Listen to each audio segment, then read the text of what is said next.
గౌతమిపుత్ర శాతకర్ణి మొన్నటి వరకు ఎటువంటి ఆడంబరాలు లేకుండా చాలా సైలెంట్ గా షూటింగ్ జరుపుకున్న ఈ చిత్రం ఇప్పుడు సెన్సేషన్ గా మారిపోయింది. నిన్న విడుదలైన ఈ చిత్ర ట్రైలర్ ప్రస్తుతం సోషల్ మీడియాను షేక్ చేసి పారేస్తుంది.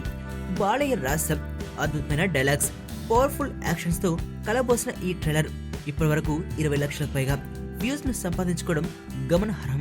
ఇదిలా ఉంటే ఈ ట్రైలర్ చేసిన సంచలనం ఒక ఎత్తైతే, ఈ ట్రైలర్ పై జూనియర్ ఎన్టీఆర్ స్పందించిన విధానం మరో ఎత్తు. గత కొంతకాలంగా ఇండస్ట్రీ ఇన్సైడ్ కానీ అవుట్ సైడ్ కానీ బాలయ్యకు తారకు మధ్య ఎటువంటి సంబంధాలు లేవన్న సంగతి తెలిసిందే. ఒకరి ఫంక్షన్ కి మరొకరు రాకపోవడం, ఆడియో వేడుకలు, సినిమా ప్రారంభోత్సవాలు ఇలా దేనికి కలవకపోవడం అనేవి చాలా కామన్ గా మారిపోయాయి. అయితే వీరిద్దరి మధ్య కోల్డ్ వార్ జరుగుతుందనే ఇండస్ట్రీ గాసిప్లు చాలానే పుట్టుకొచ్చాయి. కానీ తారక్ ఈసారి ఎవరు ఊహించని విధంగా బాలయ్య సినిమాపై స్పందించారు. Gautamiputra Satakarni trailer phenomenal.